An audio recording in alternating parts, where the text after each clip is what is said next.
What if I told you that the fairy tale we were sold, the modern love story of Prince Harry and Meghan Markle, was never what it seemed? What if I told you that behind the smiling photographs, the public declarations of love, and the carefully staged moments, there was a secret so dangerous, so destabilizing, that it could shake the very foundations of the monarchy? Tonight, we open a door that Buckingham Palace has tried desperately to keep locked.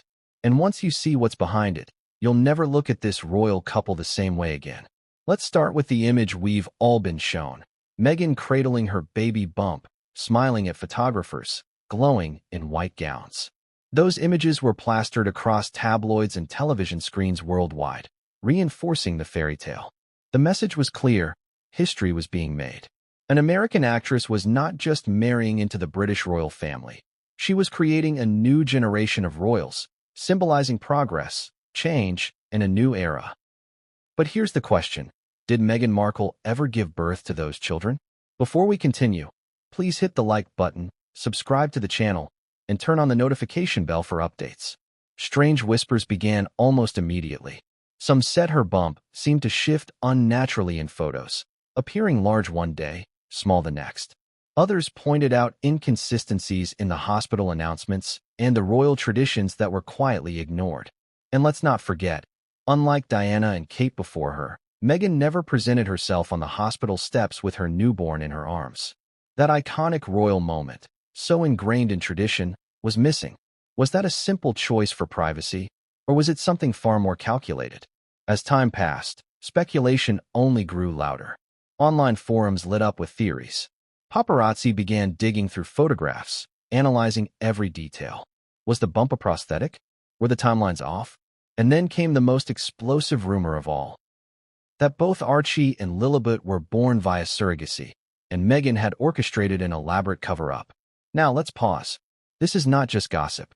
This is an idle chatter. Because as we'll uncover tonight, a DNA test would eventually tear this story wide open. But before we get there, let's talk about why this matters. The royal family isn't just any family. It's an institution. It's built on tradition, continuity, and legitimacy. Every child born into that family isn't just a child. They are heirs, living symbols of monarchy's future. Their lineage is everything. So if Meghan hid the truth about how those children came into the world, then we're talking about deception at the highest level. We're talking about Harry himself being betrayed, perhaps in the most personal way imaginable. Think about it. Harry, a man scarred by his mother's tragic story, has always sought authenticity. He wanted to escape the lies and manipulation of the palace machine. And yet, if this dark secret is true, he found himself in a web even more sinister. Imagine the emotional devastation of believing you're part of a joyous journey, only to discover later that everything was staged, that the one person you trusted most was hiding something fundamental about your own children. The palace, of course, had its own reasons to protect this story. A scandal of this magnitude could obliterate the public's faith in the monarchy, already fragile after decades of controversy. So what did they do? They closed ranks. They silenced questions. They gave vague answers, pushed for privacy, and let the world assume what they wanted. But secrets like this don't stay buried forever. They leak, they fester, and eventually, they explode. And let's be clear, the public isn't stupid. People noticed inconsistencies. They compared Meghan's journey with Kate's, with Diana's. They asked, why no hospital staff statements? Why so many restrictions around photographs? Why the constant, almost aggressive insistence on privacy when other royal births were shared with the nation? These weren't random quirks. They were signs. Signs of a truth too dangerous to reveal. Now, here's where the story turns darker. Behind the scenes, Harry's marriage was already under immense strain. The media battles, the family feuds, the endless lawsuits, all of it weighed heavily. But when whispers about surrogacy reached Harry's ears, the cracks in his world began to split wide open. At first, he dismissed them. After all, who wouldn't? Who wants to believe that the person you love could orchestrate such a deception? But whispers have a way of turning into shouts. And soon enough, even Harry couldn't ignore the noise. Imagine Harry sitting down, looking at a document, and realizing the implications. A DNA test. Cold, clinical, undeniable. Numbers on a page that would rip apart the story he'd been telling himself for years. Do you think he cried out of anger, out of sorrow, or out of sheer disbelief that this could be his reality? That's the moment we're moving toward. That's the heart of this story. But here's the part that should make you pause. Meghan didn't just allegedly hide the truth from the public. She may have hidden it from Harry himself. If true, then this isn't just a scandal. It's betrayal on a level that defies imagination. Because what does marriage mean if it's built on lies? And what does fatherhood mean if your children's origins have been concealed from you? Ask yourself, if you were Harry, how would you react? Would you rage against Meghan? Against the palace? Against yourself for not seeing the signs sooner? Or would you collapse under the weight of it all, breaking down in tears as the truth became undeniable? That's exactly where this story takes us. To Harry's breaking point. To the moment when truth and lies collide, leaving nothing but devastation in their wake. And it's not just a personal story. It's a public reckoning. Because when the DNA results surfaced, they didn't just confirm whispers. They validated years of suspicion. They revealed that Meghan never gave birth, that Archie and Lilibet were carried by surrogates, and that everything we thought we knew about this royal fairy tale was built on illusion. But we're not there yet. Because the real question isn't just what the DNA test showed. It's how the palace reacted, how Meghan fought back, and how Harry found himself trapped between love and loyalty, truth and deception. This story has twists you won't see coming. Betrayals that cut deeper than anything Harry endured in the royal machine, and consequences that could redefine the monarchy itself.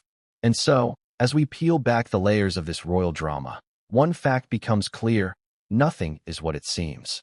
The smiling photographs, the proud announcements, the carefully staged moments, all of it was hiding something. Something so explosive it could rewrite history. But what came next would change everything, and no one saw it coming. Long before the world celebrated Meghan Markle's pregnancies, something strange was already bubbling beneath the surface. Whispers, quiet conversations held in hushed tones among royal watchers, insiders, and even members of the press who had covered royal births for decades. They sensed something wasn't right. Something didn't add up. And these weren't wild conspiracies shouted from the fringes. They began as subtle observations, curious questions that soon snowballed into an avalanche of suspicion. Let me ask you this. When you first saw Meghan step out cradling her baby bump, did something strike you as off? Some did. They noticed her belly appeared unusually high at times, unnaturally low at others. In one photo, the bump seemed pronounced and round. In another, just days later, it looked smaller, flatter, as if it had deflated overnight. Was that possible? Or was there another explanation? It didn't take long for the press to notice these oddities too. Photographers with decades of experience following Kate Middleton and Princess Diana raised eyebrows. Kate's pregnancies had followed a familiar visual pattern: gradual growth, consistency, authenticity. Meghan's? Not so much. Some paparazzi swore they saw her bump collapse slightly as she bent down to pick something up. Others wondered why her wardrobe choices seemed to fluctuate so dramatically. One day a flowing gown emphasizing her belly, the next a fitted outfit that almost minimized it entirely. Were these simple fashion decisions? Or were they calculated attempts to control a narrative that wasn't quite real? And then came the whispers within the palace. Staffers who saw Meghan day in and day out noticed strange behaviors. She fiercely guarded her privacy during pregnancy, refusing to share details with aides who traditionally handled logistics for royal births. Hospital plans were shrouded in secrecy. Even senior members of the royal household complained they were kept in the dark. That wasn't just unusual, it was unprecedented. Ask yourself, why would Meghan refuse to follow traditions that had defined royal births for generations? Diana stood proudly on the steps of St. Mary's Hospital with baby William in her arms. Kate did the same with George, Charlotte, and Louis, offering the world its first glimpse of each heir. These weren't just photo ops. They were symbols of continuity, reassurance that the monarchy was alive and well. Meghan broke that tradition. She kept the world at bay. She chose privacy. Admirable, perhaps, but when paired with so many inconsistencies, her choice raised even more questions. Online, the whispers grew louder. Comment sections filled with speculation. Forums dedicated to royal watching became hotbeds of debate. Some fans defended Meghan, calling the scrutiny unfair, even cruel. Others insisted something was undeniably strange. They dug deeper. They analyzed photos frame by frame. They debated hospital rumors. They cross-referenced timelines. And the more they looked, the more the inconsistencies piled up. Here's a surprising fact most people don't know. Meghan and Harry never disclosed the name of the doctor who allegedly delivered Archie. Contrast that with William and Kate, whose medical team was publicly confirmed, with hospital staff even providing statements. Why the secrecy? Was Meghan protecting her privacy? Or was there simply no doctor to name? Let's not forget the timing. Meghan announced her pregnancy at Princess Eugenie's wedding reception, a move that many in the family considered disrespectful. But why the rush? Why announce so early? Was it a calculated attempt to secure sympathy and attention at a moment when the royal spotlight was elsewhere? And later, when the actual birth was announced, the palace released conflicting information about when Meghan had gone into labor. Reporters were briefed one way, only to be corrected hours later. Inconsistencies piled on top of inconsistencies, and the whisper network grew louder by the day. Now, think about this from Harry's perspective. At first, he brushed off the speculation. He'd been raised in the crucible of media lies and distortion. Of course, he assumed this was more of the same. But as the rumors persisted, he began to feel the weight of them pressing down. Imagine hearing strangers question the authenticity of your child's very existence. Imagine having to smile for cameras while whispers swirled that your wife was faking it all. Harry's protectiveness hardened, but even his fierce defense couldn't silence the noise. Inside the palace, those whispers weren't just coming from the outside world. Senior royals, including Princess Anne, reportedly questioned the strange secrecy surrounding Meghan's pregnancies, and, known for her no-nonsense bluntness, allegedly pushed for answers. She didn't trust the carefully curated image Meghan was presenting. And if and was asking questions, you can bet others in the family were too. Now here's where things take a darker turn. Meghan's insistence on privacy wasn't just about keeping the media out, it was about control. Every photo, every statement, every narrative had to be carefully crafted. She and Harry were determined to do things their way. But in doing so, they created an information vacuum. And what happens when you refuse to give people information? They fill the void with speculation. They connect the dots themselves, often in ways you'd rather they didn't.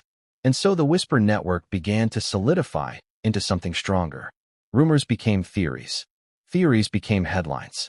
Soon, it wasn't just online forums. It was mainstream media quietly asking, why does this pregnancy feel so different? Every unanswered question fueled the fire. Every contradiction added more smoke. And as they say, where there's smoke, there's fire. But here's the chilling part. Some of these whispers weren't just speculation. They were coming from people with access. People who claimed to know more than the public. People who hinted at documents, timelines, and details that had never been shared. Were they lying?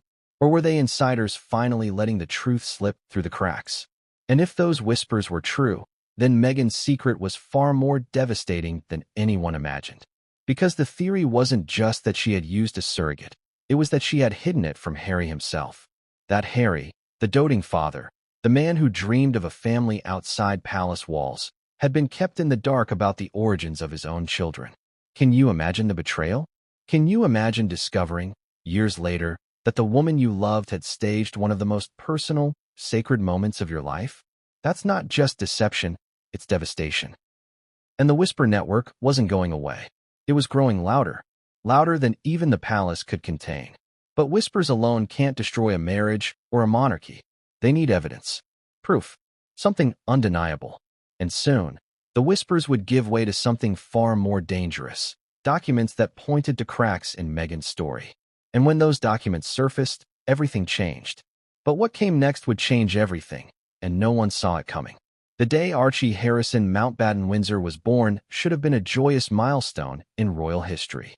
A new generation of royals, a child that symbolized unity between tradition and modernity, between British monarchy and Hollywood glamour. But instead of clarity and celebration, Archie's arrival was clouded by mystery, contradictions, and secrecy so thick it fueled suspicions that still echo today. And it all began with the announcement, or rather, the lack of a proper one.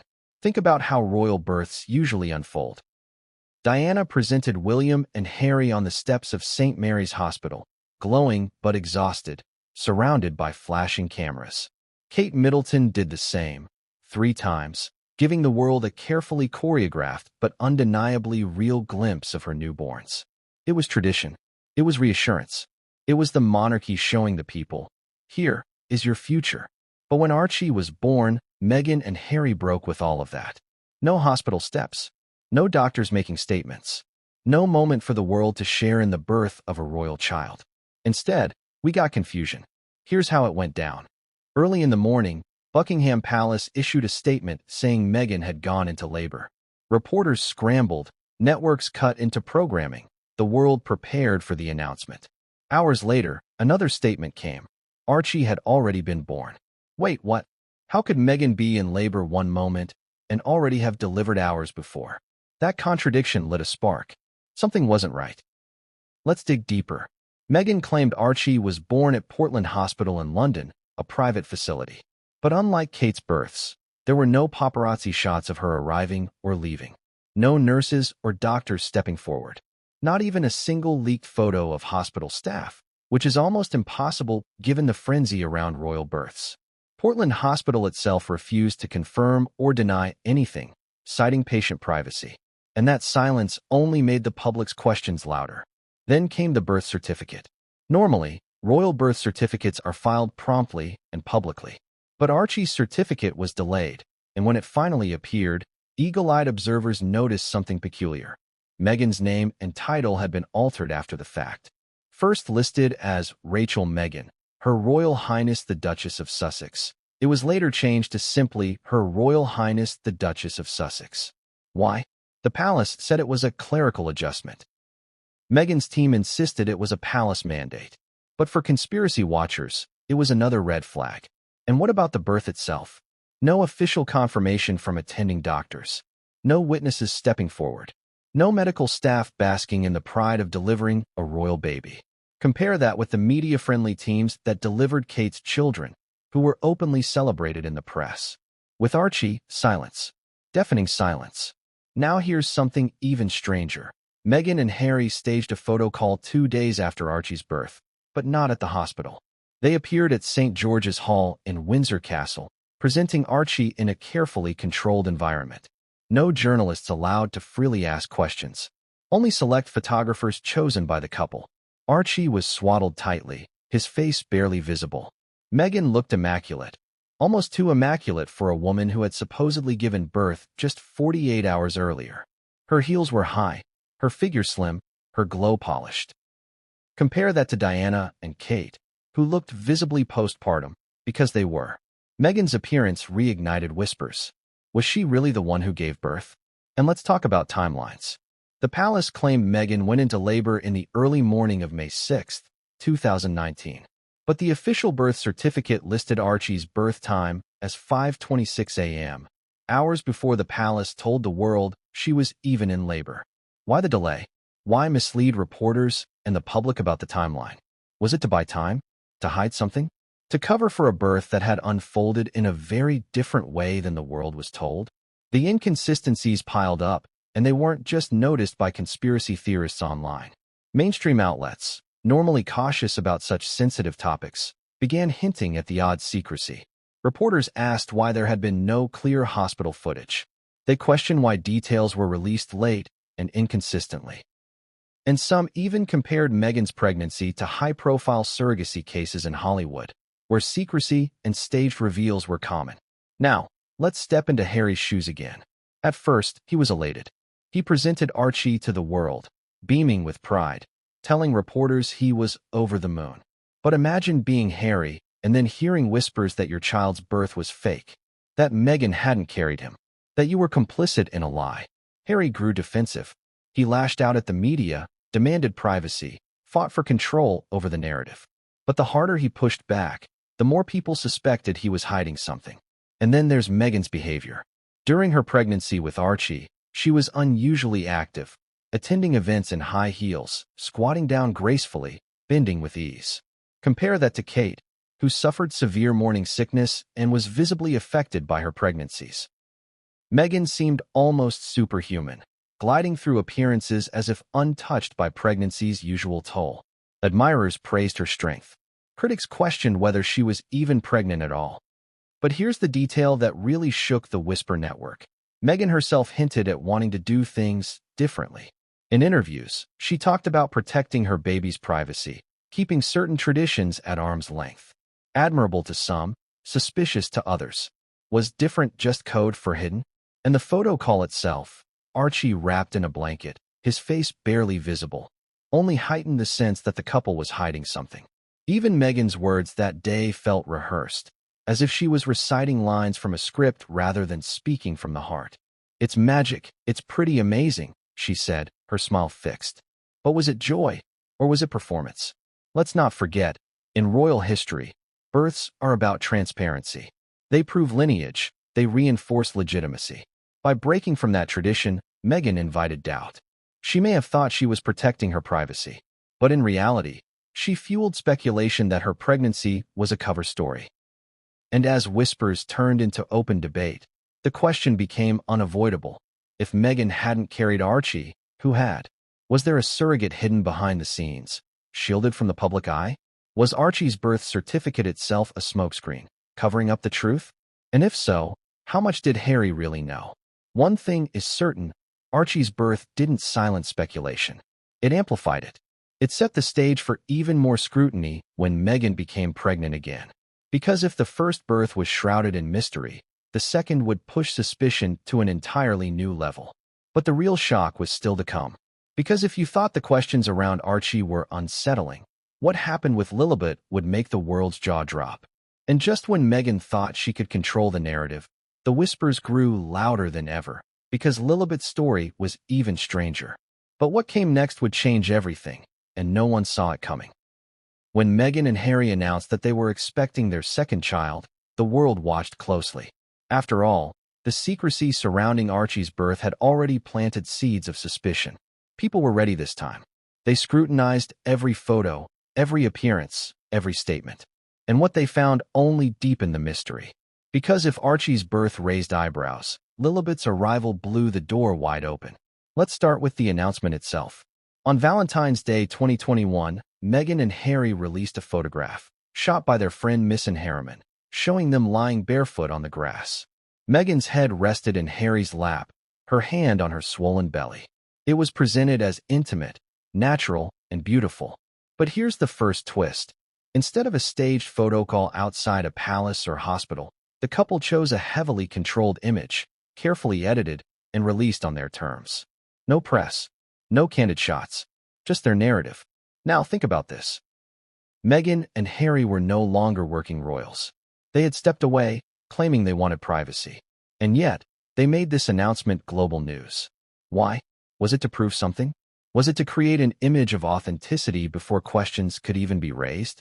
Observers immediately noted how unusual Meghan's bump looked in that photograph. Some said it appeared exaggerated. Others thought it looked inconsistent with her timeline. By the time the photograph was released, Meghan should have been further along than her body seemed to suggest. Was this another optics pregnancy, a performance for the cameras rather than reality? Then came the real shock. When Lilibet was born in June 2021, the secrecy surrounding her birth made Archie's mystery look tame by comparison. Officially, Meghan gave birth at Santa Barbara Cottage Hospital in California. But once again, there were no photos, no staff statements, no security leaks, no hospital workers speaking out about the privilege of delivering a royal child. Nothing, just silence. Ask yourself, does that make sense? Santa Barbara Cottage is a public hospital.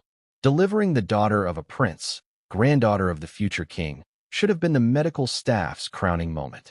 And yet, unlike with Kate's births in London, not one single nurse, doctor, or hospital administrator has ever spoken about that day, not even anonymously. How could that be? Unless, of course, the birth didn't happen the way the world was told. And here's where things get even stranger. The birth certificate. Once again, it was filed late. And when it appeared, skeptics pounced. Why? Because some of the details didn't line up. Meghan's name was included this time, but questions swirled about why it took so long to confirm. And, more damningly, eagle-eyed critics noticed inconsistencies between Meghan's supposed pregnancy timeline and the baby's listed birth date. Was Lilibet born earlier through a surrogate, and only introduced to the world later? Or was the entire narrative a carefully orchestrated illusion? Now let's talk about the name, Lilibet Diana. On the surface, it seemed like a sweet tribute. Lilibet was Queen Elizabeth II's private nickname, used only by her late husband, Prince Philip, and a handful of close family members. Diana, of course, honored Harry's late mother. The name was powerful, symbolic, and strategic. But here's the twist. According to insiders, the Queen was never asked for permission before the name was chosen. Harry and Meghan claimed she approved. Palace sources suggested otherwise. If the Queen felt blindsided, imagine how that amplified tensions within the family. It wasn't just a name. It was a weapon, a way for Meghan and Harry to tie themselves directly to the monarchy, even as they distanced themselves physically. But think about this irony. A child allegedly born through surrogacy being named after the Queen herself. What does that say about legitimacy? About heritage? About the future of royal titles? If Meghan had indeed hidden the truth, then the choice of name wasn't just symbolic, it was manipulative. It was a way of anchoring Lilibet firmly in royal tradition, even if her origins contradicted it. And yet, the secrecy persisted. Meghan didn't appear in public with Lilibet. No photographs of the baby were released for months. When they finally did share images, they were carefully curated, professionally shot, edited, polished. And just like with Archie, the child appeared almost staged, more of a prop in Meghan and Harry's narrative than a real infant surrounded by genuine, unfiltered family life. The press noticed. So did the public. Why so few photos? Why no candid moments? Why such fierce control over images of a baby supposedly born naturally to Meghan? Other royal children, from William and Kate's brood to Zara Tindall's kids, have been seen in public. Lilibet, by contrast, was kept hidden, shielded, curated to the point of suspicion. And then came the christening drama. Traditionally, royal babies are christened in front of senior members of the family, with official photographs taken and released. But with Lilibet, Meghan and Harry refused tradition. They wanted it done privately, in California. When the palace pushed back, Meghan insisted on her way. The result? Another break from centuries of royal protocol, and another opportunity for critics to claim that Meghan was hiding the truth about her daughter's birth. Let's pause here and ask a direct question. Why? Why would Meghan and Harry refuse traditions that other royals embraced? Why would they go out of their way to create secrecy around events that had historically been public, celebratory, transparent? Was it simply rebellion? Or was it necessity? Because to follow tradition would expose the truth? Now, here's a startling fact. According to reports, even within the royal family, some members weren't sure how or where Lilibet was born. Princess, and, always blunt, allegedly questioned the timing and demanded clarity. Prince William and Kate, already strained with Harry, were said to be skeptical too. When even your family doubts you, what does that say? And let's not forget Harry. By this point, the whisper network around Meghan's pregnancies wasn't just outside noise. It was infiltrating his marriage. Rumors swirled that Harry himself began asking questions. Did Meghan's timelines match? Did the secrecy make sense? Why were so many traditions broken? Why did Meghan refuse to follow the transparency expected of royals? If Harry did ask those questions, then imagine the pressure it put on their relationship. Imagine the tension in private conversations late at night. But here's the most damning twist of all. Meghan's story about Lilibet's birth was already beginning to crumble. Insiders whispered about inconsistencies, about medical records that didn't line up, about timelines that contradicted one another. If true, then the world had been lied to not once, but twice. 2 pregnancies, 2 staged narratives, 2 children born through surrogacy, hidden beneath layers of secrecy and spin. And that's when the palace panic really began. Because if Meghan had faked it once, maybe they could contain it. But twice? Twice was a pattern. Twice was a conspiracy. Twice was undeniable. And so, behind the scenes, panic spread. Senior royals demanded answers. Advisors scrambled for damage control. And Harry, poor Harry, was left teetering between loyalty to his wife and doubt gnawing at the back of his mind. Because deep down, even he must have known, something wasn't adding up. But what came next would change everything, and no one saw it coming. The whispers were growing louder. The speculation had spread far beyond internet forums and fringe blogs. It had reached newsrooms, dinner parties, And, most dangerously of all, the gilded halls of Buckingham Palace. What had once been dismissed as idle gossip was becoming an unavoidable topic among courtiers, advisors, and even senior royals themselves. And the one thing the monarchy fears most is loss of control. Control of narrative. Control of perception. Control of tradition. And here, with Meghan and Harry's pregnancies, that control was slipping away. Let's step inside the palace walls. Imagine the scene. Mahogany-paneled rooms filled with tight-lipped advisors, phones ringing, newspapers laid out on polished tables, with headlines hinting at the odd secrecy of Archie and Lilibet's births. Staff whispering in corners. Private secretaries furiously strategizing.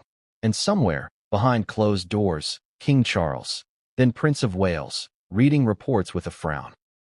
Because make no mistake, by this stage, the questions surrounding Meghan's pregnancies were not just Meghan's problem. They were the monarchy's problem. Why? Because legitimacy is the crown jewel of monarchy. Everything, titles, succession, respect, rests on it. And if the world began to believe that Archie and Lilibet were not born of Meghan, that they were surrogate-born in secret, the legitimacy of those children as royals could be called into question. That meant titles. That meant inheritance.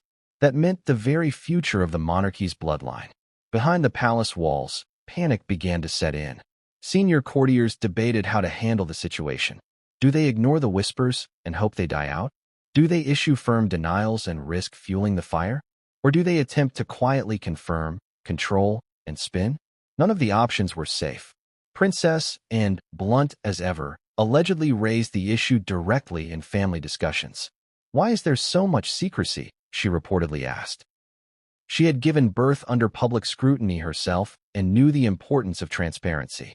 To her, Meghan's insistence on privacy wasn't just suspicious, it was insulting. If every royal woman before her could endure the spectacle of hospital steps and public announcements, why was Meghan so different? Prince William, too, was said to be uneasy. His relationship with Harry was already strained, but now questions of trust deepened the rift. Was his brother complicit in Meghan's deception? Or was Harry himself a victim of a larger lie? William's protective instincts toward the monarchy clashed with his loyalty, what little was left, to Harry. And in the palace echo chambers, that tension grew. The Queen, by contrast, remained silent. Publicly, at least. Privately, advisors say she was deeply concerned. She had lived through crises before, abdication, Diana's death, scandal after scandal. But this was different. This wasn't about behavior, or marriage, or even politics. This was about lineage itself. If the public came to believe that Meghan had deceived the world about her children's births, it could unravel decades of carefully preserved tradition. And then came the documents. Palace aides allegedly received conflicting medical information. On one hand, they had Meghan's team insisting on privacy and producing paperwork confirming hospital births. On the other, whispers from insiders suggested inconsistencies, timelines that didn't match, records that seemed incomplete, notes that raised more questions than answers. Think about the paranoia this must have sparked inside those palace walls. Who could be trusted? Were Meghan and Harry lying outright? Were aides complicit in covering up the truth? Or were they themselves being manipulated by a carefully constructed narrative from Meghan's Hollywood circle? And what about Harry? Imagine him in this moment. For years, he had distrusted the palace machine, blaming it for destroying his mother. Now, he was married to a woman who seemed to thrive in secrecy and media manipulation herself. Did Harry see the irony? Or was he too blinded by love, too determined to protect Meghan at any cost, even if it meant shielding her from legitimate questions? Here's the part that really fueled the palace's panic. Leaks. Small, subtle leaks began trickling into the press. Details about Meghan's refusal to follow traditions. Quiet complaints from aides about being shut out. Hints that timelines didn't add up. These weren't random. They were deliberate. Someone inside the system wanted the whispers to grow louder. Someone wanted Meghan's carefully built wall of secrecy to crack. And crack it did. Because soon, the whispers weren't just whispers anymore. They were headlines. Why so much secrecy around Archie's birth? Experts question lack of transparency from Sussexes. Royal births in crisis. The words the palace dreaded most were now splashed across tabloids and international outlets. The story had escaped their control. Now, imagine the palace meetings at this stage. Advisors warning that unless this narrative was contained, it could spiral into a constitutional crisis.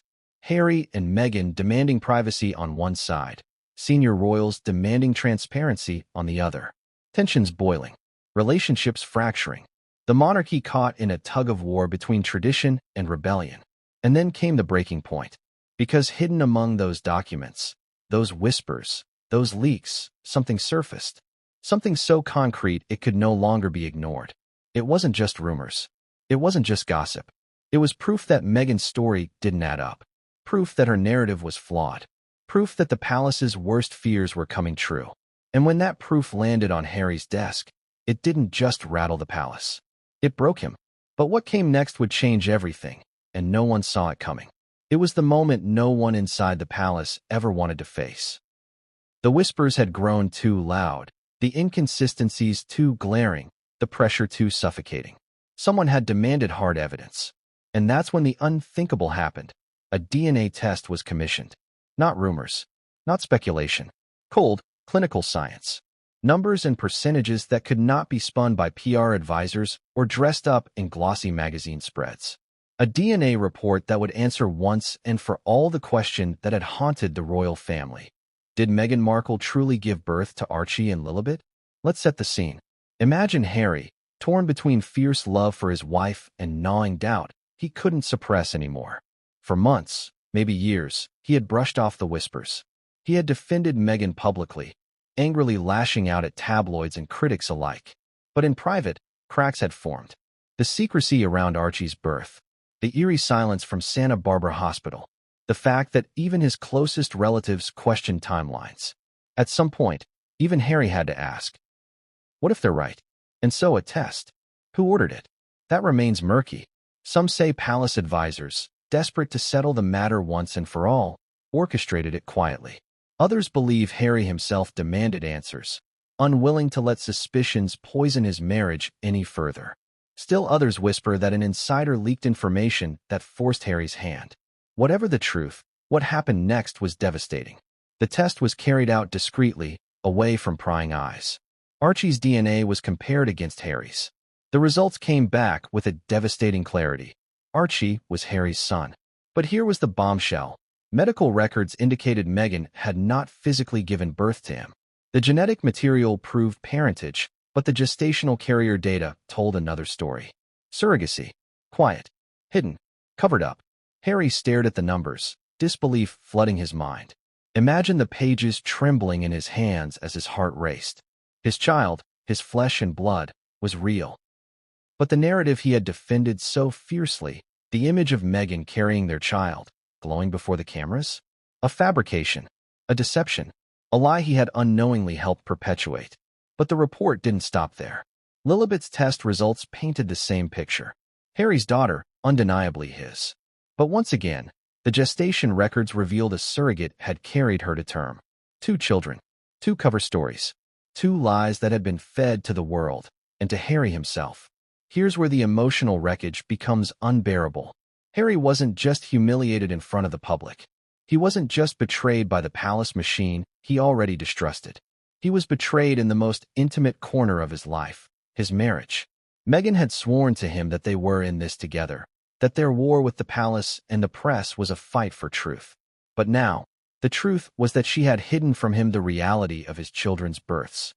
Can you imagine that moment? The walls closing in, his chest tightening, the ground beneath him vanishing? Harry, the boy who lost his mother at 12, the man who spent his life running from lies and manipulation, was once again caught in a web of secrecy. Only this time, woven by the woman he trusted most. And what of Meghan? When confronted, reports say she tried to frame it as a necessity, that she had wanted to protect her privacy, that she had feared judgment, racism, criticism, and a hostile palace determined to destroy her. Maybe she believed secrecy was the only way to shield her family. Maybe she thought she was doing it for love. But for Harry, those explanations fell flat. Because deception, no matter how justified, was still deception. Inside the palace, the DNA bombshell sent shockwaves. Advisors scrambled. If the truth ever leaked, the monarchy could face the biggest legitimacy crisis in modern history. Children born via surrogacy without disclosure could throw succession questions into chaos. Public trust could collapse, and the narrative of the Sussexes as victims could be exposed as a carefully constructed illusion. And so, meetings turned frantic. Damage control plans were drafted. Lawyers were consulted. Could this be buried? Could the results be hidden forever? But the more they tried to contain it, the more dangerous it became. Because secrets this big have a way of slipping into the light. And already, insiders were whispering about documents, reports, proof. For Harry, though, this wasn't just about monarchy. It wasn't about tradition. It was about betrayal. Imagine sitting across from Meghan, the woman you married, and realizing she had looked you in the eyes for years while withholding the truth about your own children. The hurt, the fury, the grief, it broke him. Sources close to him say he wept openly, tears of rage and devastation, unable to reconcile the love he felt for his children with the lies that surrounded their origins. And here's the cruelest irony. The DNA test confirmed what Harry feared most, that Meghan had hidden the truth. But it also confirmed what he cherished most, that Archie and Lilibet were his. The children were real, his flesh and blood. But the story of their births, the fairy tale Meghan sold to the world, was a fiction. And so Harry was left in torment, torn between love for his children and fury at the betrayal that had brought them into the world under false pretenses. For the palace, the panic deepened. What would happen if this leaked? Could the monarchy survive such a scandal? Could the Sussexes? Could Harry? And for Meghan, the walls were closing in. Because the DNA bombshell wasn't just a private truth. It was a ticking time bomb. And once it exploded, there would be no going back. But this was only the beginning. Because the test didn't just expose Meghan's secret. It revealed something even more dangerous. A plan so audacious it could shatter the monarchy and destroy Harry's life forever. But what came next would change everything, and no one saw it coming. The DNA test had blown the lid off the secrecy. For Harry, it was devastation. For the palace, it was chaos. But for Meghan, it was something else entirely. Because behind the tears, behind the explanations, behind the carefully worded defenses, there was a strategy, a plan, one that Meghan had allegedly been building for years. And the truth is chilling. The surrogacy wasn't just about privacy or fear or convenience. According to those close to the situation, it was about control, power, and securing a future that Meghan wanted, no matter the cost. Let's rewind. Meghan didn't enter the royal family blindly. She knew its power. She knew its weaknesses. And she knew that her place in it would never be secure unless she carved out her own narrative. From the moment she said yes to Harry, Meghan understood she was writing a script, one not unlike the roles she once played in Hollywood. Only this time the stakes were global. And central to that script? The children. Because children are not just family in the monarchy, they are legacy. They anchor you. They guarantee a permanent place in the royal story. Think about it. Without Archie and Lilibet, Meghan was just another royal spouse, subject to the same risks of irrelevance that plagued others before her. With them, she was the mother of royal heirs. Her bloodline tied to the House of Windsor forever. No matter what happened with her marriage, no matter how the public viewed her, Archie and Lilibet guaranteed her lasting influence. But there was a problem. Meghan's relationship with the monarchy was already strained. Rumors swirled that she didn't trust palace doctors, that she didn't want her medical history scrutinized, that she feared leaks, humiliation, or sabotage. Some even suggest Meghan never wanted to risk the physical toll of pregnancy under such intense scrutiny. And so, according to the whispers, surrogacy became the solution. Private, controlled, and above all, manipulable. Surrogacy gave Meghan what she wanted, the ability to craft an image of motherhood without the vulnerability of actually experiencing pregnancy. It allowed her to present glowing photos, polished appearances, staged announcements, all on her terms. And for a woman who had spent her life curating her image, that control was irresistible. Now, imagine the calculation. Meghan understood the monarchy thrived on appearances. She also knew Harry's heart, his longing for family, his grief over Diana, his need to create something real after years of palace games. She could give him children, yes, but in her way, on her terms, shielded from scrutiny. Crafted into a narrative that painted her as the strong, groundbreaking mother modernizing the monarchy. But here's the dark twist. According to those who've studied her every move, Meghan didn't just want to be part of the monarchy, she wanted to outmaneuver it. Every choice, from the secrecy around Archie's birth to the defiance with Lilibet's christening, was part of a larger strategy, wresting control of the royal narrative from the palace itself. Ask yourself, why else would she break centuries of tradition? Why refuse the hospital steps? Why release staged photographs instead of candid moments? Why guard medical details like state secrets? Was it really about privacy? Or was it about proving she could bend the monarchy to her will? And then there's the timing. Archie's birth was announced amid escalating tensions with the press. Lilibet's arrival came just months after Harry and Meghan's bombshell Oprah interview, where they painted the palace as cold, racist, and cruel. Each birth wasn't just personal, it was political. They were shields, weapons, proof points in a larger war between Sussex and Palace. But here's where Meghan's plan gets even more ambitious. By securing 2 children with royal blood, she ensured her influence would outlive her marriage. Even if Harry walked away, even if the monarchy disowned them, Archie and Lilibet would always be Windsor descendants. That meant leverage. That meant bargaining chips. That meant permanent ties to the royal brand, whether the palace liked it or not. Now let's consider the name Lilibet. Choosing the Queen's most intimate nickname was no accident. It wasn't just sentimental, it was strategic. By naming her daughter after the Queen, Meghan tethered her child directly to the monarchy's beating heart. It was a masterstroke. How could the palace reject a child named after the sovereign herself? How could they distance themselves without appearing cruel? It was checkmate. But here's the cruel irony. While Meghan's plan may have been brilliant on paper, it came at a devastating cost. For Harry, it meant discovering the woman he loved had staged not just their battles with the press, but the very foundation of their family. For the palace, it meant grappling with heirs born under a veil of secrecy that threatened legitimacy. And for Meghan, it meant the risk of being exposed as an architect of deception rather than the victim she claimed to be. Let's not forget the emotional toll. Meghan may have justified her plan as survival, her way of fighting back against a hostile system. But in doing so, she weaponized secrecy. She used motherhood, one of the most sacred human bonds, as a tool for image control. And when the DNA test ripped that secret into the light, her entire strategy teetered on collapse. Imagine Harry learning that the woman he trusted had orchestrated their children's births not out of love alone, but as part of a grander plan. His tears weren't just grief. They were betrayal. Betrayal not only of him, but of the very idea of family he had clung to since Diana's death. And the palace? Their panic deepened. Because Meghan's plan had worked. Archie and Lilibet existed. They were Harry's flesh and blood. That could never be erased. No matter how much fury burned behind closed doors, the monarchy was stuck. The children were real, legitimate heirs in the public eye, even if the truth of their births was scandalous.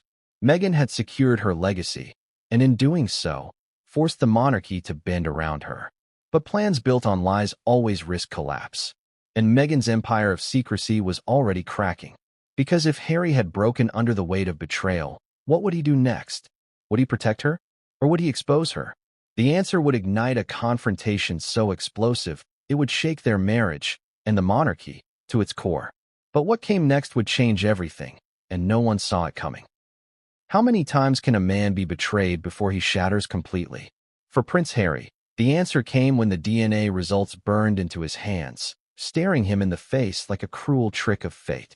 This wasn't the press twisting headlines. This wasn't palace spin. This wasn't even his brother or father turning against him. This was science, cold, undeniable, merciless. Archie and Lilibet were his, yes. His blood ran through their veins. But Meghan had never carried them. The woman he had defended to the world, the woman he had turned his back on his family for, had built their love story on a lie.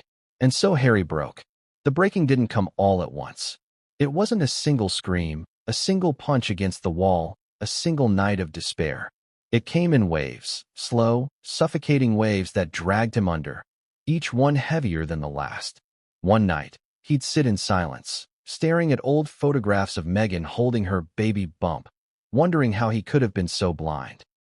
Another, he'd weep uncontrollably, the tears pouring out like a child who'd just realized the world isn't safe. And then there were the nights of rage, slamming doors, shouting questions at Meghan that she never seemed able to answer. How could you hide this from me? Why didn't you tell me the truth? Do you know what you've done to me? To us. The words echoed in Montecito's halls, but no answer brought peace. Meghan tried, of course. She spoke of privacy, of protection, of fear of judgment. She reminded Harry of how the press had vilified her, how the palace had closed ranks against them. She painted herself as a woman surviving in a hostile world, doing whatever she had to do to protect her children. But Harry couldn't shake the sting of betrayal. Her explanations felt like performances, polished, practiced, designed to soothe. But soothing was impossible when trust itself had been burned to ash. And here lies the cruelest irony. Harry, the man who had fled his family to escape lies, had built his new life on an even bigger one. His entire marriage now felt like a cruel mirror of the very system he despised. He had once accused the palace of manipulation, secrecy, deception. Now he saw those same traits reflected in the woman he loved. The emotional fallout was brutal. Harry, who had always worn his heart on his sleeve, couldn't hide his anguish.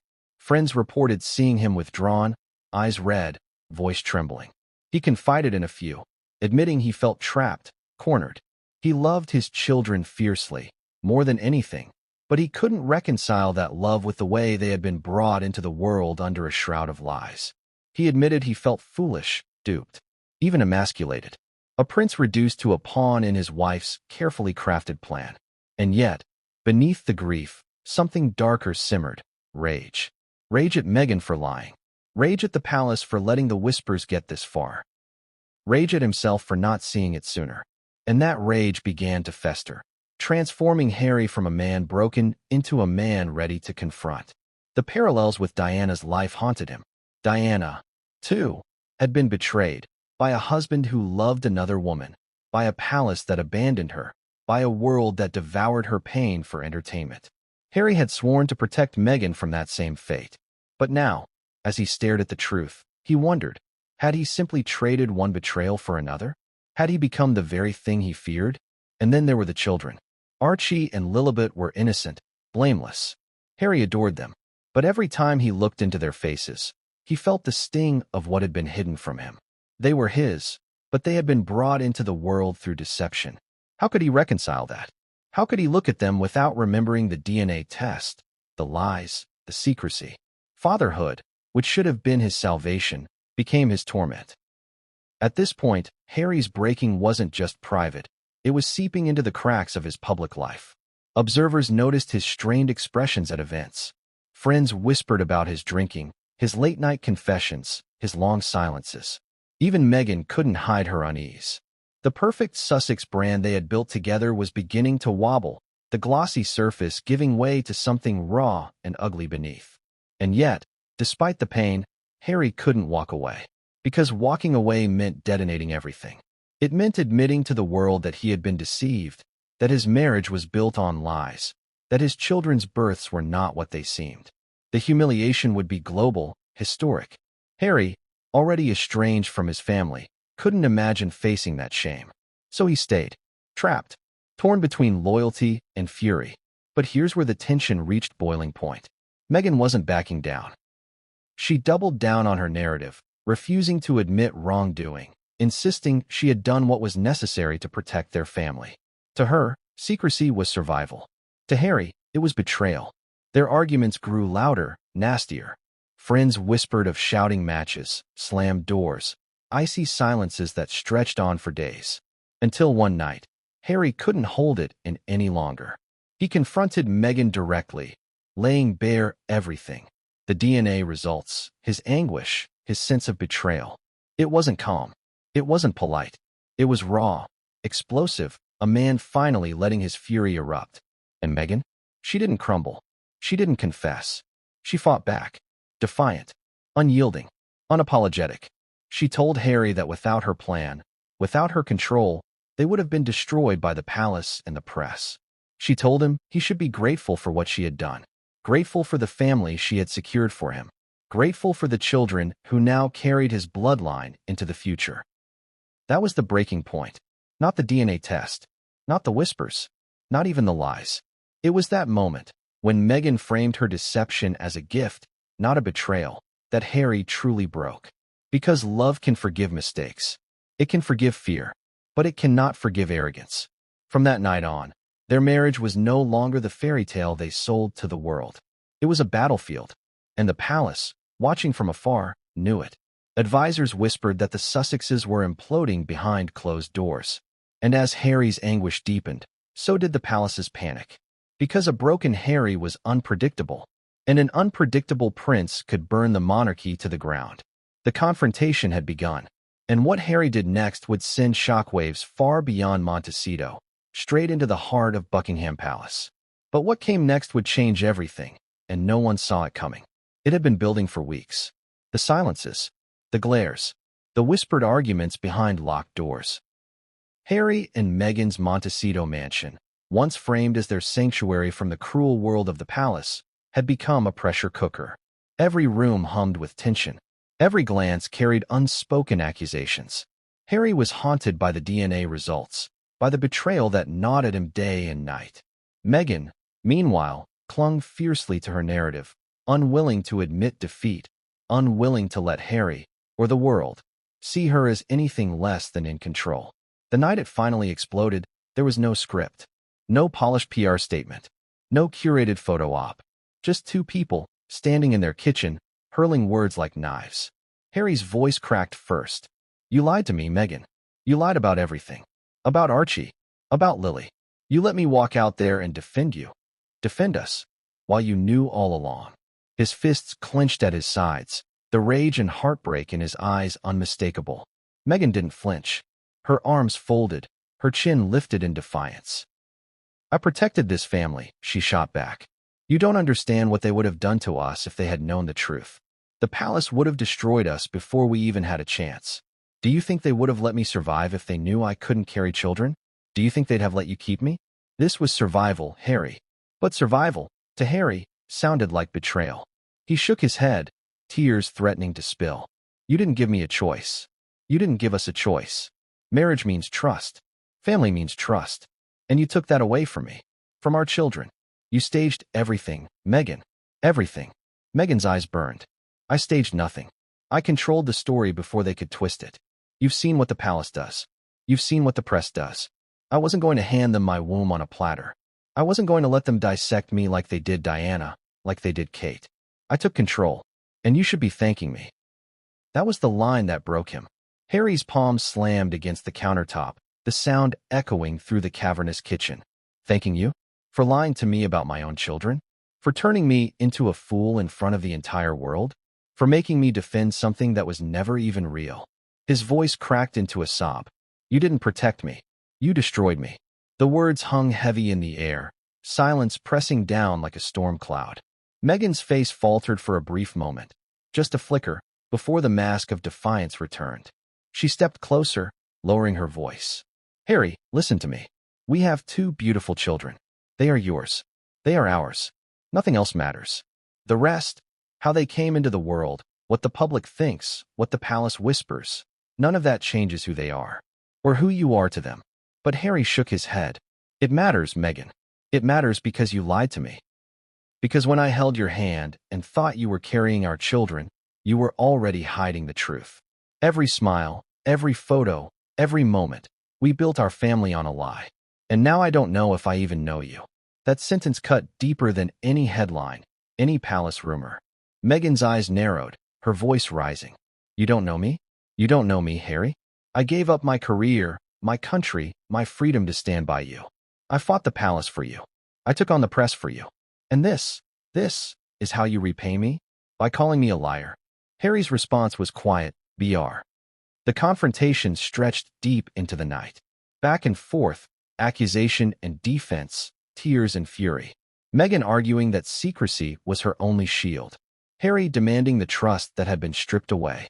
Neighbors later whispered they could hear shouting through the walls, an eruption of anger that seemed to shake the entire mansion. By the time dawn crept through the windows, nothing had been resolved. Meghan stood her ground. Harry collapsed into silence, exhausted, hollowed out. Their marriage had reached a new threshold, not of unity, but of war. And here's the part that chilled the palace most. News of that confrontation didn't stay within Montecito's walls. Whispers began leaking. Staff who heard the shouting. Friends who confided what Harry had said in broken phone calls. The palace was suddenly aware that the Sussexes weren't just fractured, they were imploding. And an imploding Harry was a danger they had never faced before. Because a man betrayed is unpredictable. And unpredictability is the monarchy's greatest threat. The confrontation had ended with silence. But silence is never safe. Silence is the space before the storm. And as the palace prepared to contain the fallout, they had no idea just how far Harry's breaking point would push him, or how Meghan's determination to control the narrative would spark a royal divide like nothing seen before. But what came next would change everything, and no one saw it coming. The confrontation in Montecito may have shattered Harry and Meghan's marriage, but its aftershocks reached far further than the walls of their California mansion. Because when the palace learned that Harry had discovered the truth, and that his fury had erupted into a devastating showdown, Buckingham Palace itself went into crisis mode. And what unfolded next wasn't just a family feud.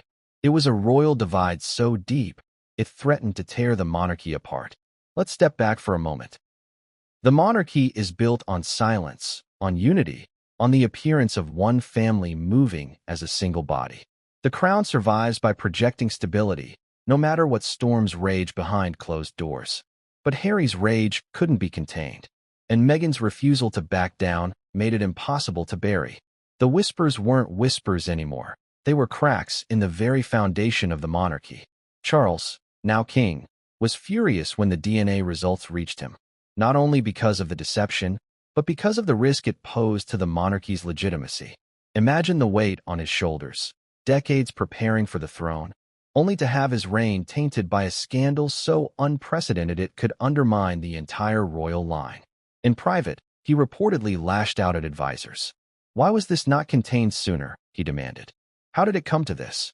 But the truth was simple. It had been hidden too well for too long. And now it was out of control. William, meanwhile, was cold. For him, this wasn't just about scandal. It was about betrayal. His brother, the one he had once stood beside, through Diana's funeral, through years of grief, was now the source of humiliation for the entire family. To William, Meghan had never belonged. She was a disruptor, a manipulator, someone who bent tradition until it snapped. And now, with the DNA bombshell, William's suspicions seemed vindicated. He wanted answers. He wanted accountability. And most of all, he wanted to protect the monarchy from further collapse. But Harry wasn't on his side anymore. He wasn't on anyone's side. Torn apart by betrayal at home and distrust from his family, he spiraled. Some advisors said he was unreachable. Others whispered that he drank too much, raged too often, sobbed in silence too long. A man at war with himself, and by extension, at war with everyone else. And then there was Princess Anne.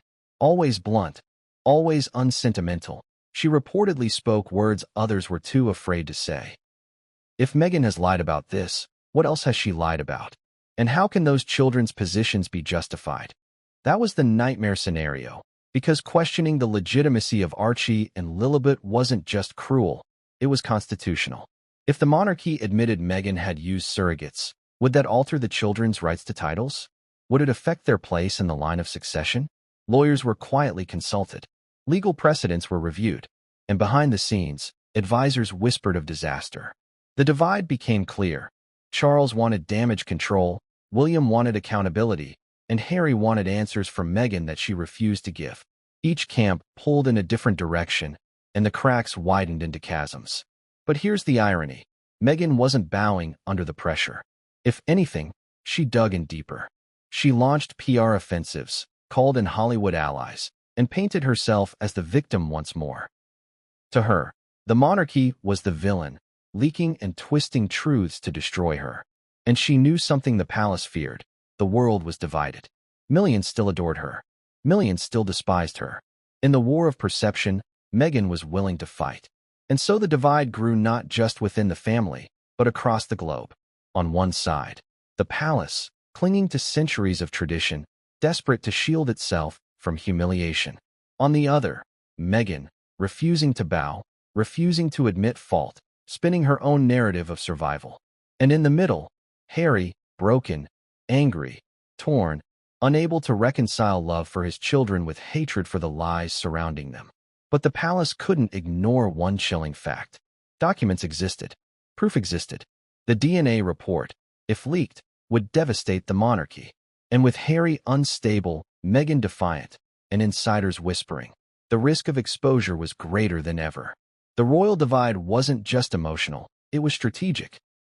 Charles wanted silence. William wanted truth. Meghan wanted control. And Harry wanted peace he could no longer find.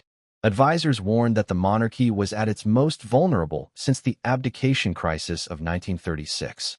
Then, a king had walked away for love. Now, a prince's marriage could expose a scandal so deep it threatened to unravel the crown itself. And in the shadows, someone was preparing to betray Meghan in a way she never saw coming. Because the palace didn't just have whispers anymore. They had an insider. Someone close. Someone who knew everything. And their betrayal would ignite the scandal into a firestorm. But what came next would change everything, and no one saw it coming. When the palace began circling, when William grew cold and Charles turned furious, Meghan did what Meghan has always done best. She went on the offensive. If the monarchy thought she would crumble under pressure, they underestimated her. If Harry thought she would bow to his brokenness, he misjudged her. Meghan wasn't going to sit quietly while her carefully constructed world collapsed. She was going to fight back, with every tool, every connection, every ounce of her Hollywood-honed ability to craft a narrative. The counterattack began subtly. A glossy photo released here, a carefully worded interview snippet there. Meghan knew how to manipulate timing. She understood that perception was more powerful than truth. And so, while palace aides whispered of DNA tests and surrogacy scandals, Meghan's team pushed stories of a loving mother, a devoted wife, a modern woman being targeted by outdated, jealous royals. She reminded the world of racism, of cruelty, of the press's mistreatment. In doing so, she reframed the battlefield. To her, this wasn't about deception, it was about survival against an oppressive system. And Meghan didn't stop at PR spin. She called in reinforcements. Powerful Hollywood allies. Producers, actors, journalists were quietly briefed. Articles sympathetic to her began popping up in American outlets, presenting her as misunderstood, persecuted, vilified by a monarchy terrified of her independence. If the palace wanted to whisper, Meghan would shout. If they wanted to bury her, she would go global. But her counterattack didn't just target the press. It targeted Harry himself. Meghan knew her marriage was faltering, that Harry's trust was splintering. And so she launched what can only be described as emotional warfare. Tearful confessions about how scared she had been. Dramatic speeches about how she had saved their family by taking control. And when tears didn't work, anger did. She accused Harry of failing to protect her, of siding with the very institution that had destroyed his mother. She weaponized his trauma, turning Diana's ghost into her shield. "Don't you see?" she would tell him late at night. "They're doing to me what they did to your mother. And now you want to help them? After everything." For Harry, already broken, these words cut deep. His anger at Meghan clashed with his guilt, his grief, his lifelong fear of repeating history. Meghan knew this. She played it. Every time Harry wavered, she pulled Diana into the room, forcing him to choose between loyalty to his wife and loyalty to the institution that haunted him. And yet, while Meghan fought in public and private, the palace wasn't backing down. Leaks intensified.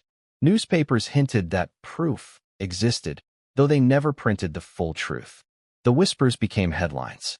Talk shows debated whether the Sussexes were hiding something catastrophic. Meghan's counterattack was powerful, but she was fighting a war on two fronts, inside her marriage and against the monarchy. That's when she escalated. Legal letters were quietly drafted, threats sent to media outlets. Defamation, false reporting, targeted harassment. Meghan wanted to intimidate the press into silence. And for some, it worked. Editors backed off, afraid of lawsuits. But for others, it only sharpened their hunger. Because nothing sells like a story someone doesn't want told. At the same time, Meghan leaned heavily on her Hollywood circle.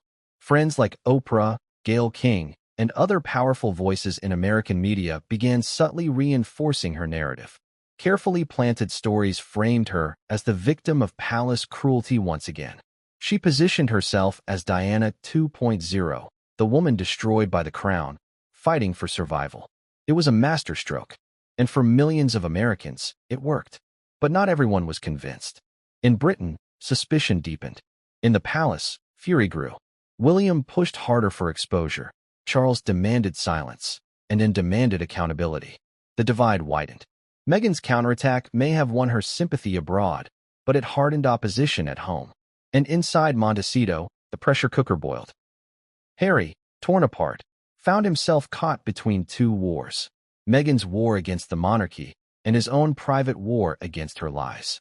Every public move Meghan made, every glossy photo, every sympathetic article, felt to him like salt in an open wound. Because while she fought to protect her image, Harry fought to protect what little remained of his soul. The palace watched all of this unfold with growing dread. Meghan was playing the long game, and she was winning in America. But they knew something she didn't. Because while she was busy waging PR wars, someone close to her was about to betray her. Someone who knew the truth, who had seen the lies up close, who was ready to expose her carefully constructed empire. And that betrayal would be the blow Meghan never saw coming. The one she couldn't counter with spin, with Hollywood allies, or with tears. Because this insider wasn't just going to talk. They were going to bring proof. But what came next would change everything. And no one saw it coming.